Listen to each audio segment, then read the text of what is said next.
Sir, आपके साथ मैं हूं अनुराग मुस्कान। बीच बहस में आपका बहुत बहुत स्वागत है। राहुल गांधी की रैली को लेकर के जैसा कांग्रेस का दावा था, रामलीला मैदान का नजारा भी वैसा ही रहा। देश के अलग अलग सूबों से करीब 1 लाख से भी ज्यादा किसान मजदूर दिल्ली पहुंचे। रैली में राहुल ने मोदी सरकार पर चुन चुन कर निशाना भी साधा। किसानों की बर्बाद फसलों से लेकर भूमि अधिग्रहण बिल तक राहुल ने हर मुद्दे पर मोदी सरकार को घेरा और किसानों के हक में आवाज बुलंद की। लेकिन सवाल है कि इस रैली से राहुल की राजनीति को कितना फायदा होगा, देश के करोड़ों किसानों पर उनकी बात का कितना असर होगा। रामलीला मैदान में तो अच्छी खासी भीड़ जुटी, लेकिन क्या यह भीड़ कांग्रेस के लिए वोट बैंक में तब्दील हो पाएगी? और सबसे बड़ा सवाल कि आखिर इस रैली से मोदी सरकार की सेहत पर कितना असर पड़ेगा?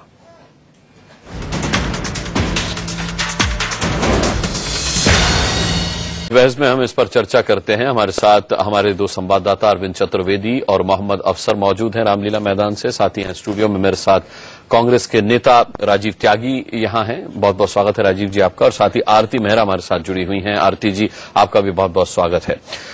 सबसे पहले अरविंद चतुर्वेदी और मोहम्मद अफसर का मैं रुख करूंगा। अरविंद, सबसे पहले मैं आपसे जानना चाहूंगा, हम तो यहां आकलन करेंगे ही राजीव त्यागी और आरती जी के साथ कि कैसा रहा राहुल का ये नया अवतार, लेकिन वहां आप जनता के बीच थे, किसानों के बीच थे, किस तरीके का फीडबैक रैली के बाद मिला है? मैं आपको ये बता दूं कि लोगों के अंदर एक उत्साह है, एक जोश है। जिस तरह से राहुल गांधी ने मोदी पर हमला किया है, सरकार पर हमला किया है, उनकी हकीकत बताई है, लोगों को ये लगता है कि राहुल गांधी का जो नया अवतार है उसने एक रूप ले लिया है और आने वाले दिनों में जमीन अधिग्रहण बिल को लेके एक बड़ी लड़ाई देखने को मिलेगी। उनको लगा कि राहुल गांधी पूरी ऊर्जा के साथ ये लड़ाई लड़ने में सक्षम है और जिस तरह से उन्होंने मोदी सरकार की जो कमियां हैं उसको आड़े हाथों लेते हुए खुलेआम मंच से ऐलान किया कि कहीं भी किसान अगर परेशानी में होता है तो वो उसकी लड़ाई लड़ने के लिए खड़े हैं, उनकी लड़ाई लड़ने के लिए सामने आएंगे। तो निश्चित रूप से ये जो रैली है उसने कांग्रेस को एक जान दी है, एक नई ऊर्जा दी है और आने वाले दिनों में हम देखेंगे कि संसद सत्र शुरू होने वाला है, उस समय ये लड़ाई और आगे बढ़ेगी और बाकी जगहों पर भी जो है कांग्रेस अलग अलग तरीकों से आंदोलन करने की तैयारी कर रही है। बिल्कुल। मोहम्मद अफसर, क्या किसान तैयार है राहुल के नेतृत्व में ये लड़ाई लड़ने के लिए? बिल्कुल, जिस तरीके से आज किसानों की भीड़ दिख रही थी, वो हर जगह से लोग आए थे। उत्तर प्रदेश से थे, बिहार से थे, बंगाल, राजस्थान, हरियाणा, पंजाब, कई जगह से किसान आए थे और सभी के अंदर एक अलग ऊर्जा दिख रही थी। और सभी लोग कह रहे थे कि जिस तरीके से पिछले 10 महीनों में मोदी सरकार से उन्हें उम्मीदें बहुत थी और वो उम्मीदें नहीं मिली हैं, तो वो वापस उन्हें कांग्रेस ही दिला सकती है। लोगों का एक बढ़ा हुआ विश्वास दिख रहा था अनुराग, इसमें लोगों का बढ़ा हुआ विश्वास दिख रहा था अरविंद चतुर्वेदी। लेकिन आप ही की रिपोर्ट में हमने देखा था कि कुर्सियां सारी भरी थी, लेकिन राहुल ने बोलना शुरू किया तो काफी कुर्सियां खाली भी हुई और कुछ किसान वापस घर जाने में ही अपनी बेहतरी समझ रहे थे। निश्चित रूप से अनुराग, ये हो सकता है, हमें मान सकते हैं कि कुछ लोग काफी देर से, चूंकि यहाँ पे लोगों का आना 8 बजे से ही शुरू हो गया था और राहुल गांधी का बोलना जो है वो काफी समय, कई घंटों के बाद शुरू हुआ, तो हम मान सकते हैं कि कुछ कुर्सियां जरूर खाली रही होंगी। लेकिन इस रैली ने कांग्रेस के अंदर एक आत्मविश्वास पैदा किया है। लोगों को लगता है कि राहुल गांधी के नेतृत्व में जो भूमि अधिग्रहण बिल की बात की जा रही थी, जिन मुद्दों को राहुल गांधी ने कहा कि जिस तरह से उन्होंने 5 साल की बात की, क्यों हटा दिया बीजेपी ने, निश्चित रूप से किसानों को यह लगता है कि बीजेपी ने जो एक क्लॉज हटाया है वे उनके साथ धोखा हुआ है। उसके अलावा जो 80% की बात हो रही है अनुराग, उसको भी हटाने की बात को लेकर किसानों को यह बात समझ में आ रही है कि ये बीजेपी ने उनके साथ गलत किया है। तो कुछ जो ऐसे मुद्दे हैं जिस पर बीजेपी ने एक समय उनको समर्थन दिया था और मेज थपथपा के ये बिल को पास करने का काम किया गया था, आज जब नए क्लॉज उसमें लगा दिए गए तो किसानों को भी लगता है कि उनके साथ गलत हो रहा है और ये जो लड़ाई राहुल गांधी ने शुरू की है उसमें वो उनके साथ देने की बात कह रहे हैं, क्योंकि लगता है कि वो कहीं न कहीं मोदी सरकार से निराश नजर आ रहे हैं। आरती मेहरा जी, मोदी सरकार से किसान निराश हैं और इस चीज का पूरा फायदा, इस नाराजगी का पूरा फायदा राहुल गांधी ने आज उठाने की कोशिश की और जैसा हमारे संवाददाता बता रहे हैं, किसानों को उनमें जो तेवर नजर आया, उन्हें लगता है कि वो उनकी लड़ाई को आगे तक ले जाएंगे। राहुल गांधी ने एक और अच्छी बात कही थी कि मोदी सरकार इमारत को मजबूत करने की मंशा से नहीं सरकार चला रहे हैं, बल्कि वो इमारत पर रंग रोगन करके उसे अंदर से और खोखला बनाते जा रहे हैं।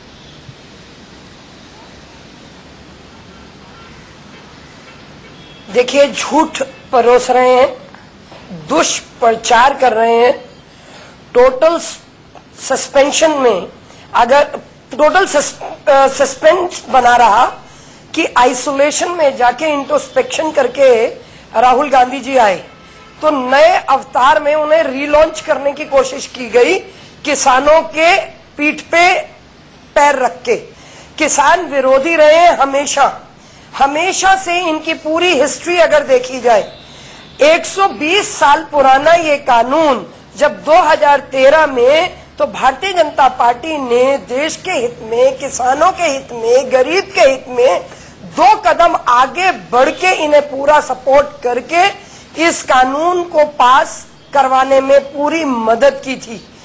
उसके बाद जो इसकी कमियां देखी गई कि पानी नहीं उपलब्ध करा सकते, और जो समस्याएं उसमें देखी गई, कमियां देखी गई, उसमें कुछ संशोधन करके सबसे बड़ा प्रश्न ये उठाते हैं कि आप अध्यादेश क्यों लाए। तो अगर दिसंबर में अध्यादेश नहीं लाते तो 4 गुना जो मुआवजा दिया गया है, और 2 ही मंत्रालयों में 2000 करोड़ का दिया गया है, राजमार्ग का मंत्रालय और ऊर्जा मंत्रालय, तो वो कैसे दिया जाता अगर अध्यादेश पारित नहीं होता। उसके साथ ही साथ ये जितना झूठ बोल रहे हैं और जिस तरह से आज राहुल गांधी जी ने जो बोला है प्रधानमंत्री के बारे में, मुझे लगता है कि उन्हें माफी मांगनी चाहिए, नंबर 1। नंबर 2, जो उन्होंने ये बात कही कि कचरा, तो आप अपने आप अनुराग जी देखिए, पीछे जाइए 11 महीने पहले जब कांग्रेस का शासन था यूपी। ठीक है आरती जी, आपका मैसेज क्लियर हुआ। तब देखिए देश, ठीक है, मेरे पास समय कम होता है, क्या छवि बनी हुई थी। बिल्कुल पूरा करप्ट स्कैम इंडिया के रूप में था। जी आरती जी, लौटेंगे आपके पास। राजीव त्यागी जी सुनना नहीं चाहते, राजीव आज आप देश को।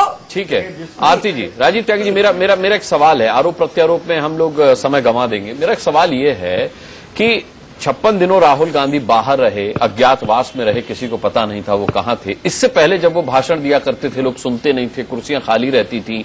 आज भी संदीप दीक्षित कह रहे हैं कि उनके तेवर में और उनके अंदाज में कोई फर्क नहीं है, कोई उनको अंतर नजर नहीं आता। वो जैसा पहले बोलते थे ऐसे आज भी बोलते हैं। तो क्या ये अज्ञातवास सिर्फ इसीलिए था कि आज जब राहुल बोले तो सारा अटेंशन उनकी तरफ हो, फोकस में वही रहे, क्योंकि बिना उसके फोकस मिलने वाला था नहीं? देखिए अनुराग जी, मैं बहुत स्पष्ट कहना चाहूंगा कि किसान यदि पीड़ित है तो हम सभी पीड़ित हैं। और जो अरविंद बोल रहे हैं वहां से रामलीला मैदान से, वो पीड़ा उनके किसानों के साथ साथ व्यक्तिगत उनकी भी पीड़ा हो सकती है। कारण है हम सभी किसान परिवार से आते हैं। आज जिस तरह से मोदी जी किसान को दबा देना चाहते हैं और जिस तरह से चंद उद्योगपतियों को फायदा देकर के किसानों की जमीन हड़प लेना चाहते हैं, किसानों की पीड़ा हर कोई समझता है, किसानों की पीड़ा से कोई इनकार नहीं कर रहा, लेकिन जब किसान पीड़ा में थे तब राहुल गांधी बैंकॉक में थे। नहीं देखिए, ऐसा है, उसके बारे में भी जवाब दूंगा, लेकिन जिस तरह से राहुल गांधी जी, क्या उस राहुल गांधी सच की राजनीति कर रहे हैं और राहुल गांधी ये सच बोल रहे हैं कि आज किसान की जिस तरह से जमीन हत्या लेना चाहती है भारतीय जनता पार्टी की सरकार और चंद उद्योगपति की हत्या लेना चाहती है, वो चिंता का विषय है। और कर्जे को लुटाने की बात जो कही उन्होंने, उद्योगपति को कर्जा लुटाना चाहते हैं। कहने में और करने में राजीव त्यागी फर्क होता है। कहने को तो मैं भी बहुत कुछ कह दूंगा। अनुराग जी, मैं बहुत स्पष्ट बताऊं, भट्टा पारसौल की यात्रा करने के बाद राहुल गांधी जी ने लैंड बिल बनवाने का काम किया, उचित मुआवजे का, पुनर्वास का अधिकार।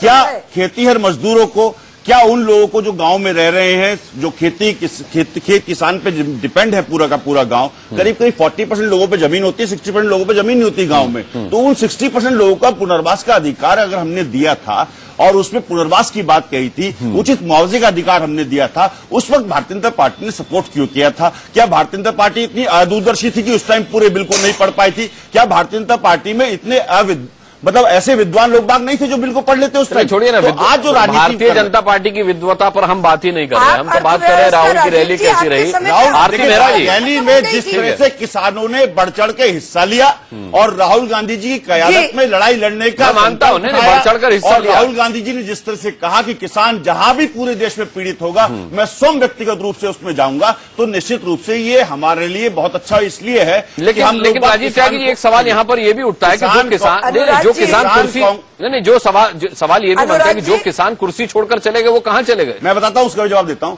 किसान हमारे लिए कांग्रेस पार्टी के लिए राजनीतिक मुद्दा नहीं है, किसान हमारे लिए भावनात्मक मुद्दा है। पिछले 10 साल में जिस तरह से किसानों के लिए कांग्रेस पार्टी की सरकार ने कार्य किया, क्या मोदी जी को जवाब नहीं देना चाहिए कि मिनिमम सपोर्ट प्राइस जो उन्होंने तय की थी, कॉस्ट प्राइस में 50% का इजाफा होना चाहिए, और वो गेहूं में समर्थन मूल्य में सिर्फ 50 रुपए बढ़ाते हैं और चावल में बोनस देने के लिए मना कर देते हैं स्टेट सरकार को। क्या चावल का किसान नहीं पिटा? क्या किसान का गेहूं का किसान नहीं पिटा? क्या गन्ने का किसान नहीं पिट गया? क्या कपास का, सोयाबीन का किसान नहीं पिट गया? तो अगर कांग्रेस पार्टी राहुल गांधी जी की क़यादत में, उनकी अध्यक्षता में एक लंबी लड़ाई लड़ना चाहती है सरकार से, जो कि आज जन मुद्दा है, कायदे में किसान हमारे लिए जन मुद्दा है, इसलिए जन मुद्दा है कि हमारे 70% लोग बाग अभी भी गांव में रह रहे हैं और किसान हम सबका अन्नदाता है, आपका भी अन्नदाता है, मेरा भी अन्नदाता है, उद्योगपति का भी अन्नदाता है। जिन उद्योगपति के लिए सरकार जमीन खरीदना चाहती है, उन उद्योगपति का भी अन्नदाता किसान ही है। और आरती मेहरा जी, मैं आपसे कहना चाहूंगा, भारतीय जनता पार्टी को निश्चित रूप से अपना नाम बड़बोली झूठी पार्टी नाम रख लेना चाहिए, क्योंकि बड़बोलापन करना,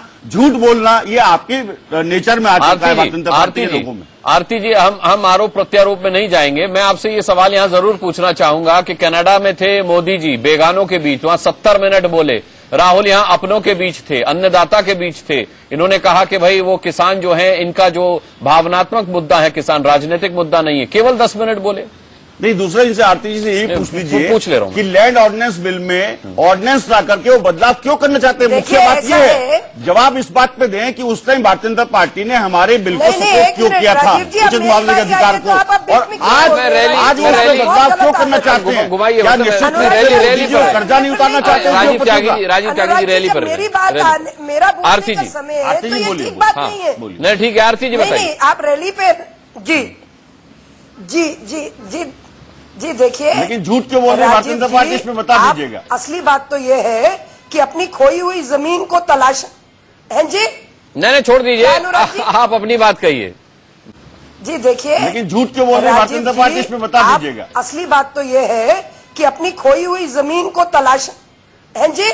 नहीं छोड़ दीजिए, आप अपनी बात कहिए। अच्छा, मैं अनुराग जी ये कहना चाह रही हूँ, आज मुझे वर्धा से फोन आया था मेरे एक कार्यकर्ता का, और उन्होंने कहा 2006 में सोनिया गांधी जी आई थी, एक किसान ने आत्महत्या की थी, तो वहां पे उस परिवार से मिली थी, आज तक मुआवजा नहीं मिला। आज 2013 में हमने इतना सेंसिटिव ये दुष्प्रचार कर रहे हैं, ये झूठ परोस रहे हैं। 13 जो एग्जेम्प्टेड काम आरती मेहरा जी आपका है, मैंने कहा ना भारतीय जनता पार्टी को अपना नाम बदल करके बड़बोली झूठी पार्टी नाम रख लेना चाहिए। बड़बोलापन करना, झूठ बोलना, ये आपकी आदत में शुमार हो चुका है। आरती जी आपके बीच में नहीं बोली। उसमें एग्जम्पशन था कि कंपनसेशन नहीं मिलेगा, वो 13 उसमें भी कंपनसेशन भारतीय जनता पार्टी किसानों के पूरी पक्षधर है। प्रधानमंत्री जी, इनको तो ये लगता है कि गरीब, हम लोग लैंड बिल पर नहीं बैठे, हम लोग आरती जी मेरे सवाल का जवाब आपने नहीं दिया। आरती जी, अध्यादेश में क्या है क्या नहीं है, कांग्रेस ने क्या किया? राजीव त्यागी जी, एक मिनट। जनवरी फरवरी में 600 से ऊपर किसान आत्महत्या कर चुके हैं। आप ऐसे समय खराब कर देंगे। पार्टी की सरकार क्या कर रही है? नहीं, वो छोड़ दीजिए ना, उस पे हम कई बार बैठ चुके हैं, आगे भी बैठेंगे बिल पे। हम अभी रैली पर बैठे हुए हैं। आरती मेहरा जी, जब जोश आने लगा, जब ये लगने लगा कि हाँ अब राहुल गांधी को सुनना चाहिए, उन्होंने धन्यवाद कर दिया। आपको नहीं लगा कि अपनों के बीच, अपने किसान, अपने अन्नदाताओं के बीच बहुत कम समय के लिए बोले वो रैली में? बहुत अपेक्षाएं थी उनसे कि आज वो इतने दिनों के बाद नए अवतार में लौटे हैं, तो शायद बोलेंगे और पॉइंट वाइज बात करेंगे। उन्होंने क्रमवार बात भी नहीं। देखिए, आदमी व्यक्ति जवाब मैं देता हूँ, आपका सवाल मुझसे पूछा था, मैं जवाब देता हूँ। आरती जी, जो व्यक्ति 59 देश में जब पूरा उत्तरी भारत करहा रहा था, एक बेमौसम की बरसात हुई, राष्ट्रीय आपदा थी, तब तो उनके ये नेता बाहर इटली में बैठे हुए थे और हॉलैंड में बैठे हुए थे और थाईलैंड में बैठे हुए थे, और देश को पारदर्शी तरीके से उन्होंने ये बताना भी ठीक नहीं समझा कि पब्लिक लाइफ में हूं, मेरे को जो कहते हैं कि मैं नेता हूं, जो इतनी बड़ी पार्टी जिसने देश में राज किया, तो वो ये भी नहीं बताना पारदर्शी तरीके से ठीक समझते कि वो कहां थे, तब तो वो छुट्टियां एंजॉय कर रहे थे। आज अचानक आके बोलेंगे तो उतना ही तो बोल पाएंगे जितना पढ़ के समझे हुए जाएंगे, तो उतना ही बोले, उससे बढ़ के वो नहीं बोल सकते, क्योंकि न तो उनका। ठीक है, राजीव त्यागी जी, रिहर्सल ठीक से करके नहीं आए थे क्या राहुल गांधी? उन्होंने मनमोहन सिंह को प्रधानमंत्री कह दिया। नहीं, वो उन्होंने राहुल गांधी ने प्रधानमंत्री कह दिया मनमोहन सिंह को। लोग कह रहे हैं वो रिहर्सल ठीक से करके नहीं आए थे। राहुल गांधी जी बड़बोले राजनेता नहीं है, और राहुल गांधी जी पिछले 10 साल से मैं ट्रैक कर रहा हूं, उनको देख रहा हूं, वो सच की राजनीति करते हैं। जब वो आदिवासियों की बात करते तो आदिवासियों के लिए बिल लेके आते, जब किसानों की बात करते तो मैंने कल भी कहा कि वो बातें बहुत जवाब देता हूं। दूसरी बात, आज जो रैली थी, आज रैली थी किसानों के मामले में, आज कहीं कश्मीर के विषय पर रैली नहीं थी जहां सरकार भारतीय जनता पार्टी की फेल हो चुकी है। आज रैली महंगाई पे नहीं थी जहां भारतीय जनता पार्टी आज फेल हो चुकी है। आज महंगाई निश्चित रूप से बेरोजगारी पे नहीं थी जहां भारतीय जनता पार्टी फेल हो चुकी है। राहुल पास हो गए, पार्टी जवाब दे मुझे। अच्छा ठीक है, भारतीय जनता पार्टी ने पहले तो मेरे सवाल का जवाब दे दीजिए भाई। सारे वादों पे झूठी पड़ती जा रही भारतीय जनता पार्टी। आपकी क्या टिप्पणी है? आपकी बात राहुल गांधी जी फोबिया हो गया है भारतीय जनता पार्टी को, राहुल गांधी को डर लगने लगा है, इसलिए भारतीय जनता पार्टी के नेतागण हर वक्त राहुल गांधी जी चालीसा पढ़ते रहते हैं। भाई बराजी त्यागी, आप मेरे सवाल का जवाब दीजिए ना। मैंने माना कि भारतीय जनता पार्टी हर मोर्चे पर फेल है, आपकी बात मैं ऊपर रख रहा हूं। क्या राहुल पास हो गए? देखिए, राहुल गांधी जी निश्चित रूप से जो सच की बात करते हैं उन लोगों को समय लगता है थोड़ा सा, क्योंकि हमारे कहावतें हैं, हिंदू कहावतें हैं। आप बीजेपी को क्या समझा रहे हैं? जल्दी चलता है, झूठ के पांव बड़ी जल्दी चलते हैं। भारतीय जनता पार्टी के पांव 2014 से बड़ी जल्दी चले। भारतीय जनता पार्टी सच सामने आ रहा है तो लोग भारतीय जनता पार्टी को लगा रहे हैं, कांग्रेस अच्छे दिन नहीं ला पाएंगे। अच्छा ठीक है, वो नहीं ला पाएंगे, लेकिन क्या राहुल गांधी में आपको आज संभावना दिखी कि वो ला पाए? देखिए, राहुल गांधी जी में इतना छोटा भाषण उससे ज्यादा तो आप बोल लेते हैं। अनुराग जी, दो विषय उठ राहुल गांधी से ज्यादा तो आप बोल लिए। एक बहुत संजीदा आप पत्रकार अनुराग जी, हैं। राजनीति एक अनवरत प्रक्रिया है और राजनीति में आपको नित्य रोजाना अग्नि परीक्षा देनी पड़ती है, नंबर 1। और राहुल गांधी जी में असीम संभावनाएं हैं, असीम। अरे आपके कहने से थोड़े मान लिया जाएगा। राजीव त्यागी, आपके नरेंद्र मोदी इसी तरह से काम मैं कांग्रेस करते पार्टी चले का गए कार्यकर्ता के साथ हूँ और मैं लगातार जानता हूँ अपने नेता को, मेरा नेता संदीप कितना दीक्षित सच्चा कौन है? है, कितना ईमानदार है। संदीप दीक्षित कौन है? उन्हें नहीं लगता, उन्हें नहीं लगता राहुल गांधी के तेवर में उन्हें कुछ नया नहीं लगता। कांग्रेस पार्टी एक डेमोक्रेटिक पार्टी है, प्रजातांत्रिक पार्टी है और पार्टियों की तरह हम लोगों का गला नहीं दबाते हैं। हम ऐसा नहीं करते हैं कि किसी मंत्री को कह दे आप अपना पीआई भी नहीं रख पाओगे।